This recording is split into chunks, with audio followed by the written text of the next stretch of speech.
शंकर भगवान ने सप्त ऋषियों को पार्वती के प्रेम की परीक्षा करने के लिए भेजा था। पार्वती मुझसे प्रेम करती हैं कि नहीं करती हैं। हम लोग विवाह में जन्म कुंडली में गुण मिलाते हैं, गुण, और 36 में से अगर 18 भी मिल जाएं तो मान लेते कि काम चल जाए। पर भगवान शिव यहाँ ये बताना चाह रहे हैं, गुणों का मिलना अपनी जगह है, प्रेम अपनी जगह है। प्रेम तत्व सब पे भारी पड़ता है। प्रेम ऐसा तत्व है जो परमात्मा पे भी भारी पड़ता है। व्यापक ब्रह्म निरंजन निर्गुण विगत विनोद, सो अज प्रेम भगति बस कौशल्या की गोद। जिस परमात्मा का कोई अंत ही नहीं, अनंत है, व्यापक है, निरंजन है, अलग है, वो परमात्मा अगर जो अनंत है वो किसी की गोदी में अगर बैठ जाता है तो इसका कारण कुछ और नहीं, सिर्फ प्रेम है।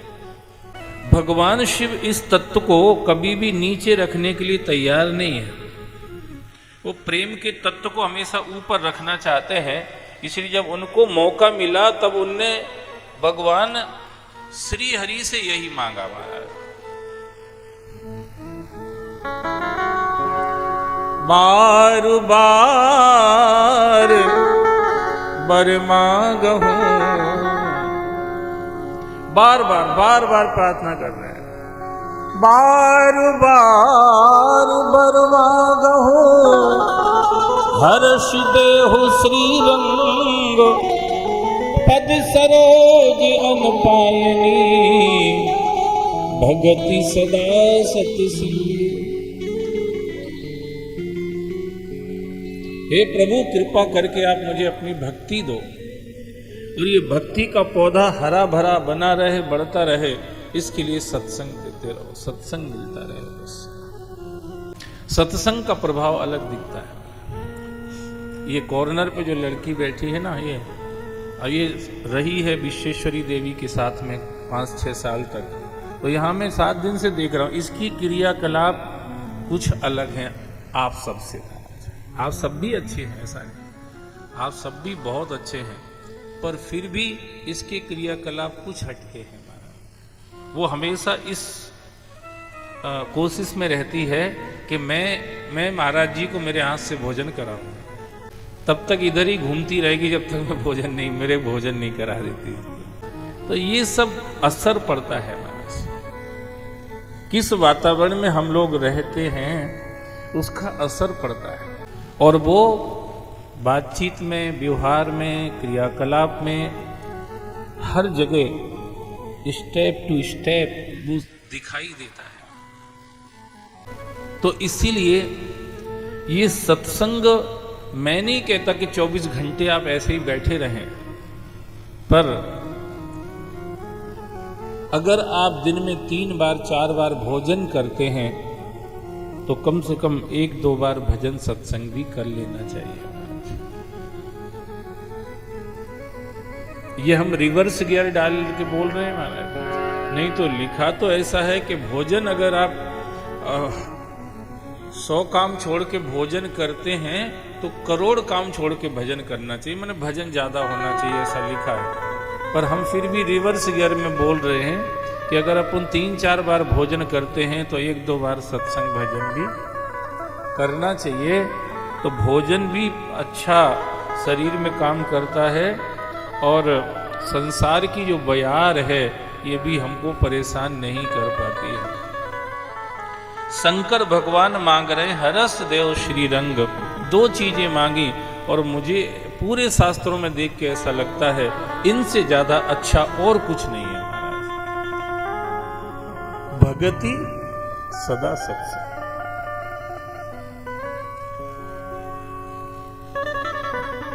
सत्संग से मन बस में रहता है, भजन भक्ति से मोहन बस में रहता है। सत्संग से मन बस में रहता है, और भक्ति हो तो फिर मोहन भी बस में रहता है, महादेव ही बस में रहता है। शेष गणेश महेश दिनेश, सुरेश जाहे निरंतर ध्यावे, जाहे अनादि अनंत अखंड, अछेद अभेद सुवेद बतावे, नारद से शुक व्यास रटे, पचिहार तऊ पुन पार न पावे, ताहे अहीर की छोहरियां, छछिया भर छाछ पे नाच नचावे। नाचो नाचो श्याम तुम्हें माखन खिलाऊंगी, गाओ गोपाल तुम्हें गोरस पिलाऊंगी,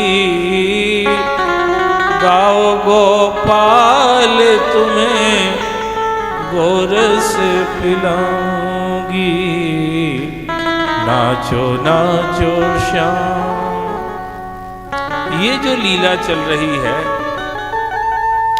ब्रह्मा इंद्र प्रवर देव भी जिस परमात्मा की झांकी के लिए तरसते रहते हैं, वही परमात्मा अगर अहीर की लड़कियों, अहीरों की लड़कियों के इशारे पर अगर नाच रहा है, तो इसके पीछे एक ही तत्व है, प्रेम।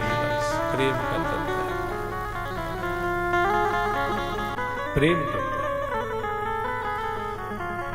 भगवान से किसी ने पूछा कि आपको कोई देखना चाहे तो कैसे दिखोगे,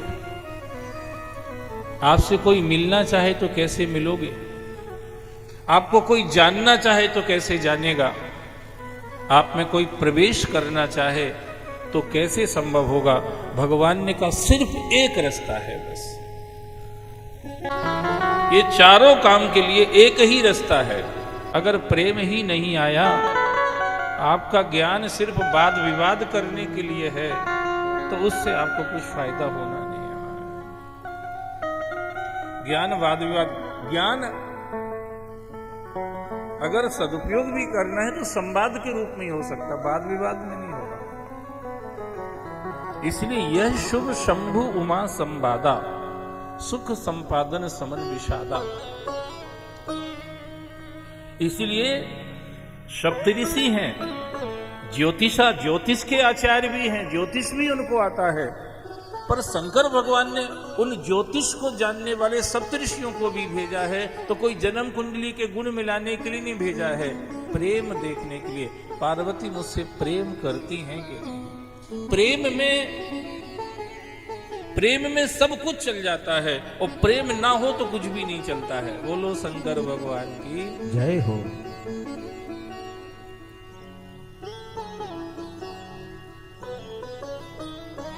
अभी एक जगह प्रेम पर चर्चा हुई महाराज, सबने अपने अपने व्याख्यान प्रेम पर दिए,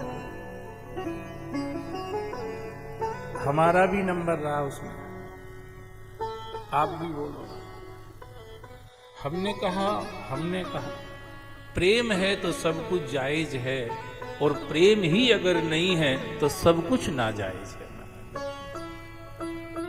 सो सब करम धर्म जरि जाऊ, जेहि न राम पद पंकज भाऊ। जोग को जोग ज्ञान अज्ञानु, जहाँ नहीं राम प्रेम परिधानु। जरहिस संपत्ति सदन सुख, सुहृद मात पितु भाई। सन्मुख हो तो जो राम पद करे न सह सहाय। आप भी याद रखना, बड़े काम की बात है ये महाराज। भगवान कह रहे हैं मैं पत्ता से ही खुश हो जाता हूं, एक पत्ती हमें चढ़ा दो, बस छोटी सी पत्ती, एक फूल चढ़ा दो, छोटा सा फूल, उससे खुश हो जाता हूं। फल, एक छोटा सा फल कहीं से मौसमी फल लाके चढ़ा दो, जिस सीजन पे जो सस्ता मिलता हो वही चढ़ा दो, मैं खुश हो जाता हूं। और कुछ ना मिले तो जल ही चढ़ा दो, मैं खुश हो जाता हूं। पर भगवान ने एक शर्त लगाई संग में, प्रेम से चढ़ाना। पत्रम पुष्पम फलम तोयम यो में भक्तिया प्रियच्छति। ये भगवान कह रहे, तदहम भक्त भृत अश्नामी प्रियतात्मना। जब कोई भक्ति से मुझे ये छोटी छोटी चीजें भी अर्पण करता है, तो मैं उनको प्रकट हो करके स्वीकार कर लेता हूं। ऐसा भगवान कहते हैं। इसलिए नामदेव के हाथ से दूध पी लेते हैं, प्रकट हो मूर्ति में से निकल के। महाराज कर्माबाई की खिचड़ी खा लेते हैं प्रकट हो। तो क्या दूध और कहीं नहीं था? दूध तो सभी घर में रहता, और पहले तो रहते ही था, भले ही नहीं रहता हो तो। अब दूध कम मिलेगा, दूध से बोतल ज्यादा मिलेगी, पहले दूध ही ज्यादा रहते थे। तो दूध तो हर घर में था, पर प्रेम हर जिगर में नहीं था। इसलिए भगवान ने नामदेव के हाथ से दूध पिया। खिचड़ी कहाँ नहीं बन सकती, सब जगह कोई बहुत महंगा आइटम नहीं है। खीर थोड़ी महंगी भी पड़ती होगी, खिचड़ी तो उतनी महंगी पड़ती नहीं। तो खिचड़ी तो कहीं भी बन सकती थी, पर कर्माबाई की ही खिचड़ी क्यों खाई भगवान ने? खिचड़ी में कुछ था, खिचड़ी में कुछ नहीं था। कर्माबाई के क्रिया में, मन में प्रेम था, इसलिए।